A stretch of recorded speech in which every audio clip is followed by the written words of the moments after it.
Welcome back. Welcome in. This is Country Roads Confidential at earsports.com. It's a Paramount product. I'm Mike Casazza, joined by Chris Anderson. It's Thursday morning. That means we're going to roll up our sleeves, talk about another Big 12 game here involving West Virginia, this time on the road. First time ever against the Arizona Wildcats. 7 p.m. kick on FS1. Chris, I cannot find an instance where West Virginia has played a regular season or a postseason game outside of Eastern, Central, or Mountain Standard Time since 1980 against Hawaii. So this is a rare bird indeed. The weird thing here is that Arizona, they don't do daylight savings. So yeah, they're Yeah. in Mountain Standard Time, but like they're actually 3 hours behind right now. So the body clock is 3 hours off. I guess they're going to count that. I don't know what the trivia means there. I just know that they don't go west very often, and this is going to be the new normal in the Big 12. And I don't know. I just think it's going to be an interesting thing to see how this team that has so many things going on, how they handle a new place, 95 degrees, maybe a kickoff, traveling from a different airport, getting back really late. Just I don't know. Just you can't draw up the schedule, I guess. Try as Neil Brown might, and this could be in a worse spot, I suppose, if they had a game next week. New and different might be an ideal challenge for West Virginia at this point. Try something different because they need different results. Yeah, I'm glad somebody else was able to figure out the time situation out there because I do remember I went out there for spring break back in the spring, and yeah, I believe like the Native American land in northern Arizona does do Yes. daylight savings. And then so I just remember I was driving through and all of a sudden it was 2 o'clock, then it was 3 o'clock, and it was back to 2 o'clock, it was back to 3 o'clock, and I just gave up and was just like, well, I guess whenever I get to Phoenix, we'll figure it out and went from there. So I'm glad someone else did the math for me on that one because I would have gotten it wrong. Happy hour sounds pretty fun. Just keep going and finding one somewhere. Just cross that time All zone. right. Yep. This is a strange game to me, Chris. I wrote about it on Wednesday morning, and it hadn't really hit me until I looked at it. But man, what might have been for both these teams? Both in the top seven in the preseason Big 12. West Virginia played is supposed to play five of the six teams above them. And of the teams that were above them in the preseason, so much has changed. Utah's out. BYU, Cincinnati, and Colorado are up there as undefeated or one-loss teams. They were 9, 13, and 11 in the preseason poll. Had one or both these teams taken care of business, this is a big game because the backside of the schedule is so easy for both of them. Only two teams have an easier schedule the rest of the way than Arizona. Only three teams have a schedule easier the rest of the way than West Virginia. One of them is Arizona. Man, this could be big. It's not. They both had a chance to win some games that would have propelled them. In fact, Arizona did by beating Utah. That doesn't look as good anymore.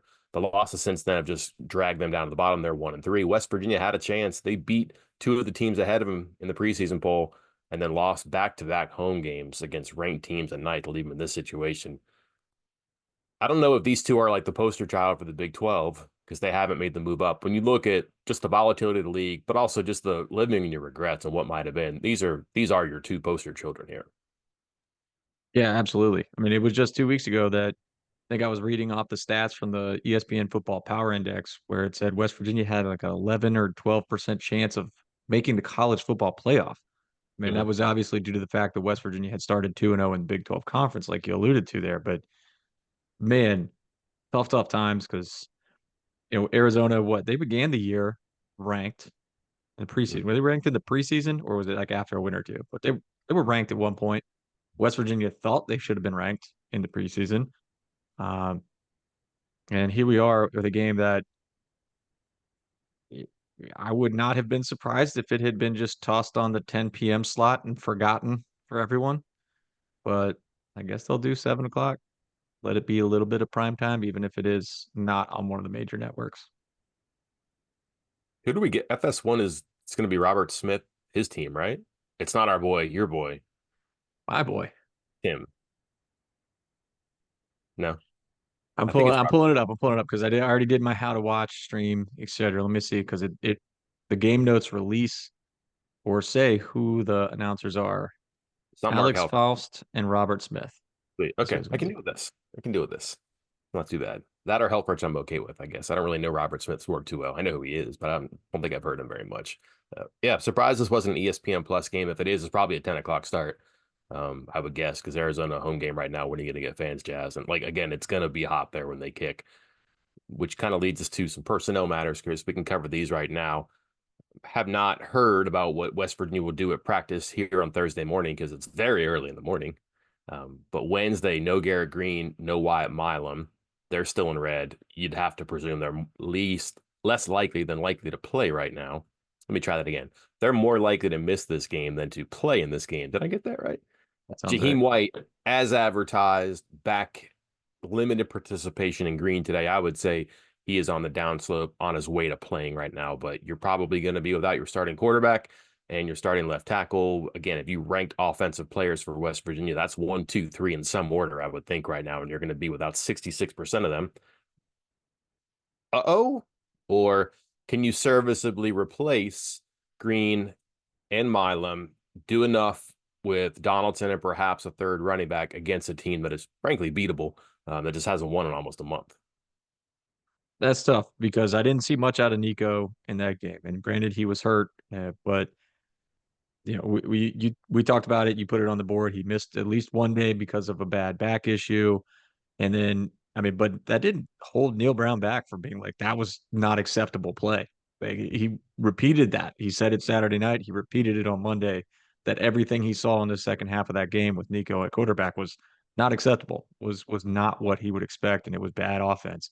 Um, so I don't have a lot of confidence in that right now because I think I think it was you that asked the question of like, something about with the play calling and the switching up of the offense with Nico there. And he again alluded to, oh, he's, maybe do a couple switches from right-handed to left-handed. Well, they didn't do any of those switches during the game because Nico was still rolling out and throwing back awkwardly across his body as a left-hander should not be rolling that way. So I don't know if they're going to make those changes midweek now, but I did not have a lot of confidence in what I saw there. Tackle, man, that's asking a lot of Johnny Williams. He stepped in a couple times. I didn't think it was bad. I mean, I'd have to go back. I didn't sit here and like examine every single play and stare solely at him. But I do know that as the game was going on, I wasn't thinking to myself, wow, West Virginia is getting destroyed on the left side of the line right now. That hurts. Mhm. So, eh, not saying West Virginia will be fine without a potential NFL first round draft pick. I'm just saying, I think the bigger drop off might be a quarterback, which is kind of surprising given you're going from one veteran to, I guess, kind of a veteran in Nico, and the left tackle spot is going from a potential NFL first round draft pick to what is Johnny Williams, a redshirt sophomore that's barely played, hardly played at all. So it's hard to say that, but I think that might feel that way. I mean, and tied to that is starting left tackle. A lot of their good stuff is on the left side when they run the ball, and you're also down a running back too. That could be problematic too. Among the things that Arizona does not do well this season is get to the quarterback. Number 87 in the country, the 1.7 sacks per game. West Virginia pretty good, holding up against the pass rush, and where the sacks have happened have not been on Milam. I think he still has that almost 3 year long streak of not allowing a sack right now too. So yeah, don't miss him for sure. Let's start, I guess, with just the Arizona offense here against the West Virginia defense. I mean, believe it or not, Chris, Arizona had 5 players in the preseason all-conference team. One's their kicker, but 2 on offense, 2 on defense, and their pass catch combination was supposed to be, I mean, really as good as it gets in the Big 12 and perhaps beyond. Noah Fafita and Tetaroya McMillan hasn't worked out. Boy, Fafita can't throw it to the right team. And McMillan had a monster game to start the season and has been really quiet since then. And quiet relative to his numbers, but I do not believe he's had a touchdown catch since he had 4 in the first game. He's getting a lot of attention. He's not getting a lot of help from his quarterback. Their running game has been numerically good, but I'm not sure how it's effective they've been. But they've also been behind so much, Chris, that it's probably really hard to get your pass catch going when everybody knows you have to pass and catch to catch up. And McMillan had 304 yards and 4 touchdowns in that first game. He has 370 yards and 0 touchdowns in the next 6 games. So Mhm. he has fallen off, or the offense has fallen off, or Fafita has fallen off. You noted that he has actually thrown more interceptions than he has touchdowns so far this season. And some of his numbers, especially on the deep balls, are alarming outside of that first week. I have to go back and look and see if, I mean, I don't think Northern Arizona was exactly like, scheming and out scheming and out talenting Arizona, but they slowed them down. And Close. since that week, just Fafita's passing here on balls over 10 yards. Usually when we talk deep balls, we do 20 plus yards. This is on 10 yards, just 10 yards down the field since week one. 25 of 67, which is 37%, with one touchdown, eight interceptions, throwing the ball 10 yards down the field. Like, that's not asking a lot for a high major college football player. That is wild. I have no idea. Like, I guess they don't have a number two. They don't have a tight end. They're running back. I mean, he can do some things as a receiver, but that's usually not baked into your offense. Yeah, you stole my stat there. Deep balls is one issue, but yeah, he's not doing anything even just like above the line of scrimmage. That's bad. He does throw it deep a bunch though. 39 throws of 20 yards or more through the air. That is top 15 in the country, but his completion percentage is bad. And just I think the big thing is like apart from McMillan, he doesn't have anybody who can stretch the field. And again, they play behind so much that you're not going to be able to play action teams into a pass. You're not going to be able to mix in any type of the run to be on balance or to get a defense thinking something different. They pretty much have seen red and guarded red. And man, when it's a two-man gang, it's pretty easy to stop right there too. Um, what about the running back here? I don't know. This is where I'm at because like he could be a key. He could on a hot day. You would presume they're going to have T.J. Jackson and Hammond Russell a little bit better, so the line's a little bit deeper. But I don't think either one of them is going to be 100% right now, based on anything that we heard. They did not make it through last game. Now, do you need them out there revving their engines when they're getting beat by 28? Probably not. Maybe that you just fight another day, and maybe this is the other day. But I don't know. The running back could be a good piece there. He seems like he has good numbers, but their running game just isn't good, as is the case with much of their offense. Yeah. I mean, he's what, 10, 11, 12. I'm looking at the game logs, like 11 carries, 13 carries. It's just not a lot of touches Mhm. for Conley. I assume that's who you're talking about, the Yeah, senior. yeah. He split some time with Riscano, the freshman, and Riscano's 6, 7 yards or 6, 7 carries per game, something like that. So just not something they're relying on a lot. And I wonder how much of that has to do with the offensive line because there's a lot going on there with that offensive line. And again, this is the chicken and the egg thing. Like, is it because the offensive line stinks, or do the running backs not know what they're doing, or is it because the offensive line is completely beat up, injured, and is only getting worse from this week? Um, do we want to go there now I already? guess Because it's this explains. I mean, they run the ball like 26, 27 times a game. I think maybe 10 teams run it less often. And again, some of that is deficit, but also some of that is like their success rate on the run game is terrible. And again, could that be deficits in the style of the game? Yeah, but it might also be that they're not good at it. And if you can't run the ball, boy, it's hard to stay on the field and your defense has been hurt. It's hard to not give up touchdowns in that case. And all of a sudden the game gets away from them. But yeah, does it go back to the offensive line? Like healthy yards per carry, just bad when it comes to otherwise production. yeah, the offensive line has been beat up, and it's only going to get worse. Now here we go. Rhino. I wish What a I'm just name. going to call him Rhino. Mhm. Rhino Tapa Tuate. I think I said that close to Mhm. right. Got injured in the last game. He's out for the season. That's their starting left tackle. They replaced him with Michael Wooten. Um, a insert. I mean, if we had a podcast editor or a video editor right now, they would insert the Animal House 0.0 moment. He got a 0.0 pass blocking grade in 30 snaps when he replaced Rhino there.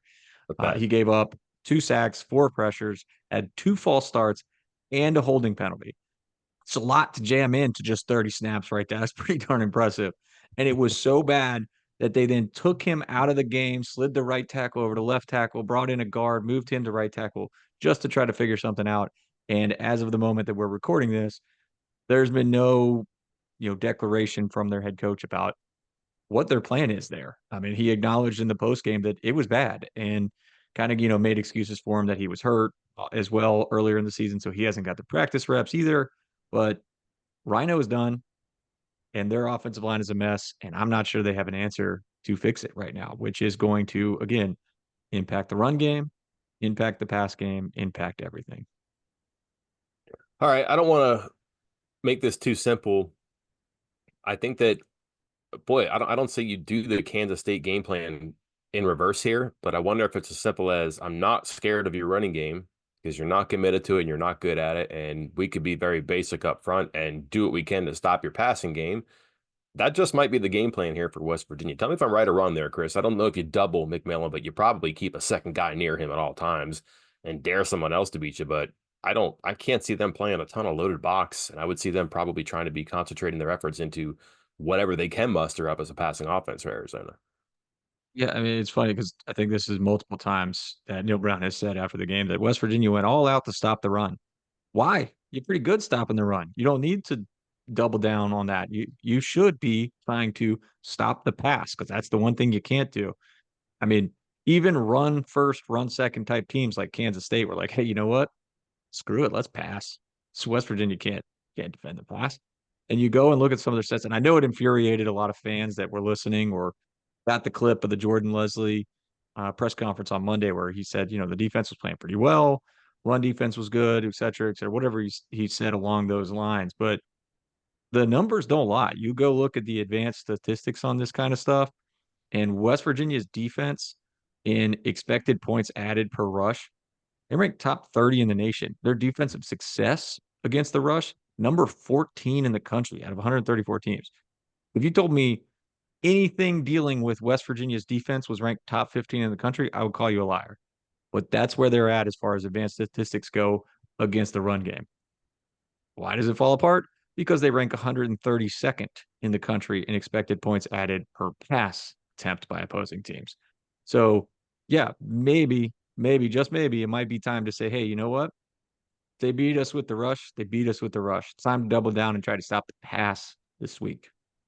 Yeah. Yes, that was a long way of me saying I agree with you, Mike. Okay. I like it. We could put on a greeting card. We're fine. West Virginia is number 32 in the country when it comes to rush defense grade, according to Pro Football Focus. And listen, you can roll your eyes with PFF, but just pin this for a second. 32 in the country at rush defense, dead last in pass defense. And I think maybe what makes you a good rushing defense sometimes is your tackling. West Virginia is number 13 in tackle grade. So there's something there that's working. And yeah, if you can pivot it toward that, that's fine. Now, are they successful, Chris, tackling and rushing because they commit numbers to the run? Yeah. Are they bad defensively or to the air on defense because they commit numbers to the run? Yeah, probably. I just see this being, man, do you flood the zone? I mean, they're not going to play a ton of man against McMillan. I don't know how much they'll do like half and half coverages or pattern matches, whatever. That's whatever. Cover two, cover three, cover four, whatever. But I would have people in spots because more likely than not, Fafita's going to throw one to you. And if you're getting pressure on him against a Civ offensive line, yeah, that seems like it's a recipe for disaster up there too. Are there individuals here for matchups? I don't know, for guys who have to play bigger than normal because of injuries or the weather or the way this is going to unfold. Anybody get your attention here? Anything get your attention here? Yeah, I mean it's going to be key for like somebody again if we're talking about hey double down on pass defense, try to stop them in the pass.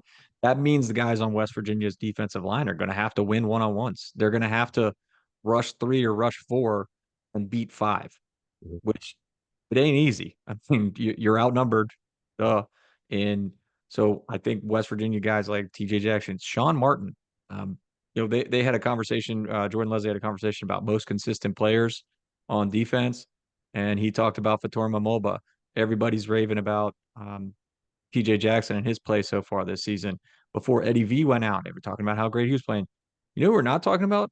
The guy who's like in his fourth, fifth year here, has been a multi-year starter, and I don't want to say he's non-existent, but he's just not being talked about because he's not making the big plays for West Virginia, and that's Sean Martin. So I'm looking at guys like that to try to make a difference against an offensive line that we kind of just went over is already porous and injured, and who knows might be starting for them this week. Yeah, again, I don't want to identify a poster child again here, but boy, Martin has that sack on fourth down to get off the field, and they're going to inject if there was a holding penalty in there because that's kind of what West Virginia does. They don't get a flag and they make a big deal out of it. Is that part of the problem there? I don't know, maybe, but boy, Martin has Avery Williams, and that should be a sack, and they should be out of the field. That goes off to go in the end zone. The second half starts off on the wrong foot, and you're right. Like I think Martin had one sack last year. That was in the bowl game, I believe, and if not, it's not too far from the truth there. got to be disruptive. And again, he's a guy that put in the situations where you can do this. And if we're a left tackle, right tackle situation, whatever it is, yeah, man, maybe it's a get right game for him and for the people up front. Should be really interesting there too. Arizona turns it over a ton, Chris. Their scoring margin and points off turnovers -40. They've given up 59 points, 8 touchdowns and a field goal in their turnovers. They've only scored 19 points in turnovers. These are two teams that are pretty friendly about giving the ball away. They're both negatives, both in the bottom, I don't know, 25 or so of turnover margin here, which is why these teams are where they are. Their records and their losing streaks. There's neither one of them has been very mindful of possession and fundamentals and things like that. Arizona commits a ton of penalties too. West Virginia, for a while, was like a top 10 team. That is definitely dipped now. They've been kind of yellow the past couple of games, whether the calls are right or not. The fact is they've been called for penalties, and sometimes they've been um, just kind of derailing what they're trying to do on offense there. Clean football is hard for either one of these teams. Obviously, the edge goes to somebody there. And if we're talking about clean football being difficult, well, surely we're talking about West Virginia's defense here. Just the number of big plays through the air, back-to-back games with a 60-yard touchdown. I think they've given up 1 in 5 games this year. That's not good. I'm pretty sure I'll have to call my sources on that. And here you go, Fafita McMillan. I guess that's going to be something to really watch. We'll see how that goes. It's hard to ignore that, but again, we'll figure that one out. Flip the script now for West Virginia's offense against Arizona's defense here. They have some of the best individual talent, Chris, at positions in the Big 12, especially in the secondary, which might be something that Nico Marchio is aware of. Good corner, good safety, good linebacker.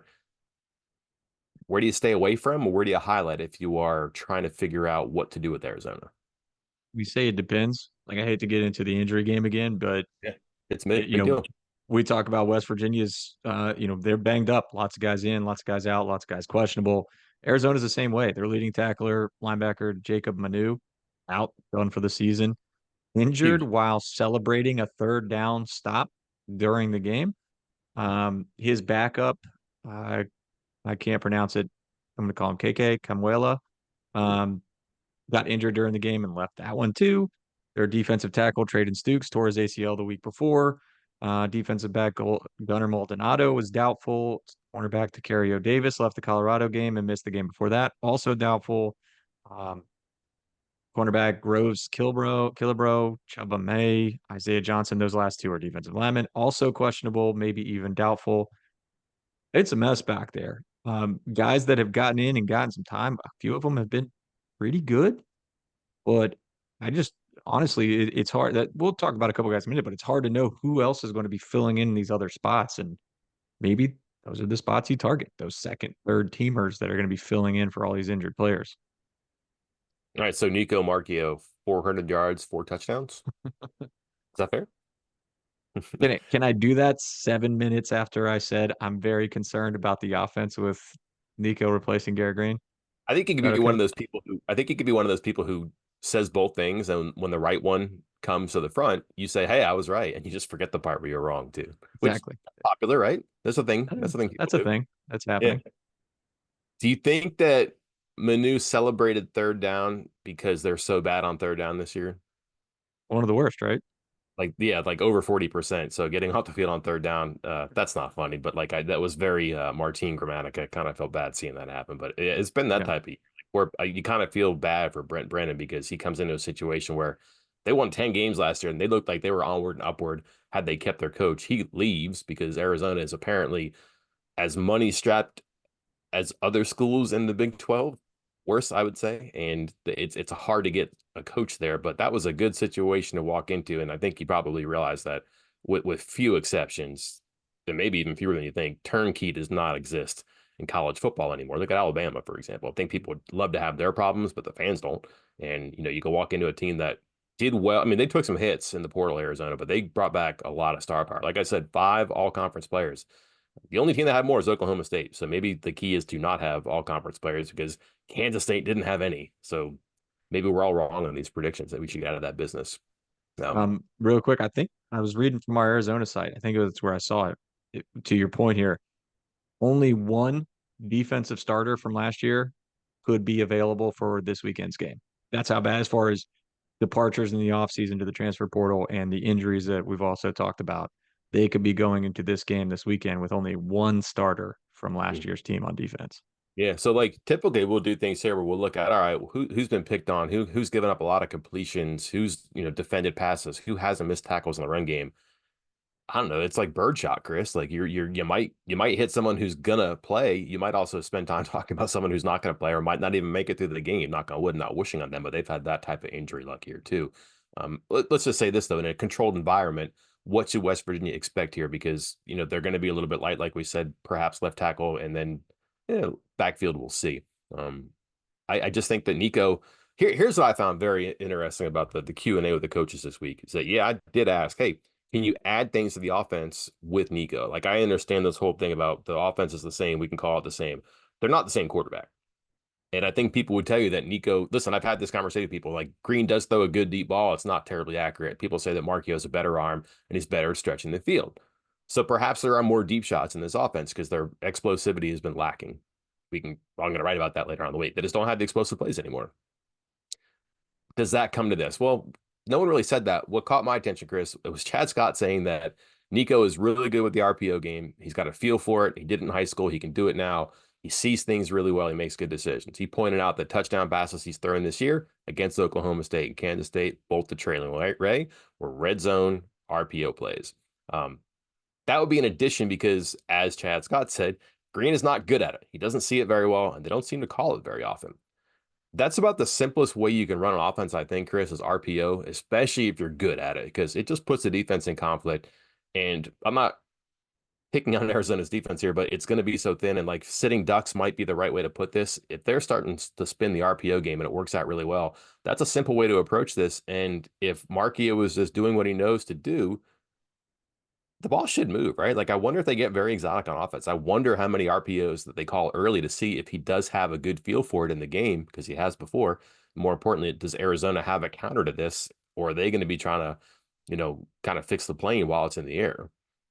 Yeah, I love the idea given Arizona's situation of that RPO, just like you're talking about, for all the reasons you talked about from West Virginia's side, but even against Arizona with them missing guys on all three levels of the defense. And then also kind of pushing the pace a little bit with that in mind, because Manu was their green dot guy, the guy that got the plays called in from the sideline on the defense, and he was their senior lead. I don't know if he's a senior, but he was their captain. He's one of their three captains, I believe. He's gone. He's a captain. He's the guy that calls the plays. He's in the middle of the defense. He's gone. This is the first game they're going to be playing without him. And if you can push the tempo and run that RPO like you're talking about, putting guys in conflict and making them make decisions, that seems like a type of defense that you can exploit with that. Like, are we talking this into existence that West Virginia might be like a favorite in this game right now? What does it say about West Virginia? We have just thrown dirt on top of Arizona for 40 minutes. And I would say we probably patted it with a shovel too. And West Virginia is a 1 point underdog. Yeah. Like, how is this? I do not understand this one. I went through it. I have West Virginia by 6 on my little my little formula, just because like some of the things that West Virginia is capable of doing match up really well against Arizona. Some of the things that Arizona does well, I'm not sure they're going to be manned enough to do it. On defense, especially turnovers really concern me. The quarterback play has not been good this year. It's hard to get that back. Like when you feel like you have to do a lot as a quarterback, when you want to throw it to one guy, but it's increasingly difficult. You try to make things happen and you make mistakes. West Virginia's defense, I think, is going to make the hoop look that much bigger to a guy like Fafita. I don't know if that's good or bad. Like he could try to take some chances that work because he feels like he's not going to have the pressure from the secondary. But those openings might not be there. So West Virginia's reputation might actually work in its favor here because it hasn't been very good against the pass. It's got to fix that there too. Anything about unlocking the offense for West Virginia? Like again, the quarterback thing, if he can run a little bit, that's going to help. But I was really struck that West Virginia is like top, I forget the number, but let's just say top 25 in the country in 10-yard plays, which is good. And then it's off a cliff once you get to like 30, 40-yard plays. And I'm not saying you judge a team by 30 and 40-yard plays, but West Virginia is capable of that. They did last year. When they hit conference play, they were making a lot of those long strikes, whether it's through the air or on the ground. Brown's counter was that they've had some 9-yard plays and some 24-yard plays, so it doesn't register for 10-yard plays and 25-yard plays. I get where he's going there. That's true, but on the whole, the trend is the trend. They just haven't been as explosive this year. And a lot of that is the passing game, but really the offensive line has been good against the run. They just haven't made a lot of stuff happen in the running game either. Yeah, my first thoughts on those were one, I don't think Green is hitting the deep passes as well as he was last year. I mean, this is something you and I have talked about all the way back to the Penn State game where it was just like, man, those receivers on the deep balls were they had a step and the ball was just 5 yards too long, 10 yards too long. So I think he's missing on more of those, which will give you the immediate, 25, 30, 40-yard game. But also, how often are we seeing like the receivers for West Virginia make guys miss? How many yards after catch do West Virginia's receivers have right now? Some of that has to do with another problem that we've noted, the lack of separation when West Virginia's running these routes. So they're not open. They're not getting space to kind of build up their speed and make guys miss in the open space. It's just, oh, pitch, catch, tackle, done. Pitch, catch, tackle, done. They're running 10, 15-yard routes, getting tackled. Done, done, done, done. And I think if we went back and looked at the stats, and maybe I'll do it when you're talking here in a second, I don't think West Virginia's receivers are anywhere near what they were in previous years as far as missed tackles forced after they make a catch. Mm-hmm. It's a good one. I bet you Clement is probably similar because he kind of made his name on making people miss last year. But you're right, short stuff like those screen passes. I think one reason that people are so mad about him is that they seem ill-conceived because you're asking for someone to break tackles, and short of Rodney Gallagher, they're not really getting that ball to the person who breaks a lot of tackles on those screen plays. Like Ray's good, he catches the ball on the run, but I'm not sure he's a great screen guy. I got to look to Preston Fox, Justin Robinson, guys like that. Gallagher does have it, and for some reason I like to hand it to him too. He can make people miss when they shoot that angle in the backfield. Can they find those spots? Can they create that space? They're going to have to create some magic, is what they're going to have to do to make people miss, I think. And again, a defense is going to be in a defensive position. Can you find ways to pick on them? We'll see. Game plan will be really interesting. Do they do tempo to try to wear them down?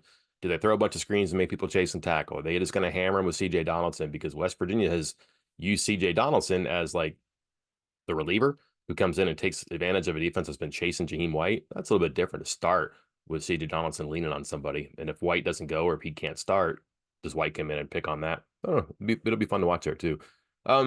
Chris, this has been circled for a while as like I guess what you would call a tarmac game. They're off next week. Like if you're going to make a coaching change, I think people subscribe to the idea that you give yourself that open week to do it. What is your level of concern for being extremely busy on Sunday night? Low, very low. I just don't.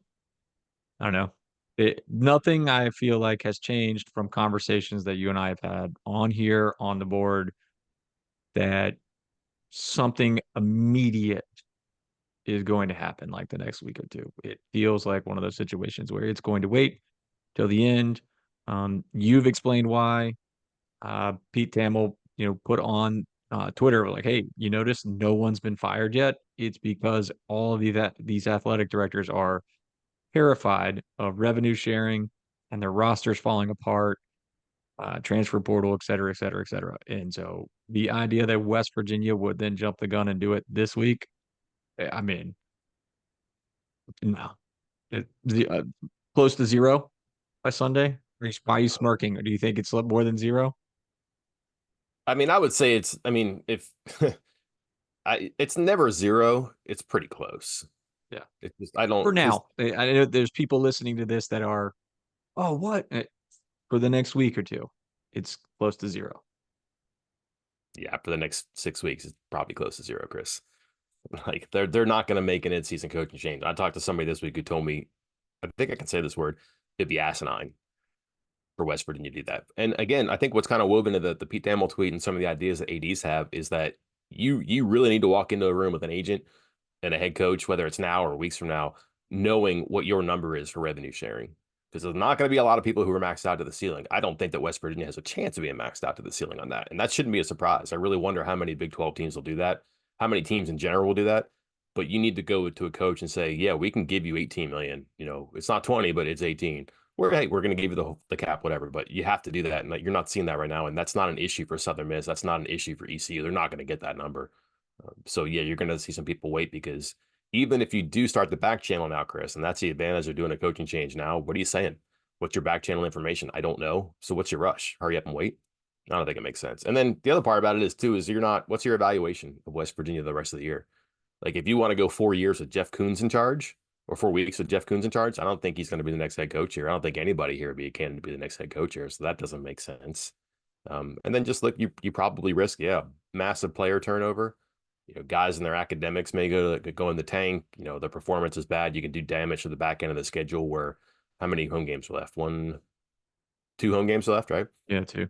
So you'd like to have something there for, the Jake Spavital revenge game. You want to have a full house for Jake Spavital's return, I'm sure, right? We've all Right. had that. Jake didn't get fired. Jake's still around.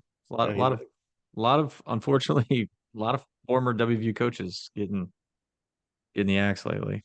I noticed that. Travis Stricken, huh? Yeah. Which So, so I think I was reading it on the football scoop, and it was like, hey, Coastal Carolina actually ranks like top 25 in offense, top 30 in offense.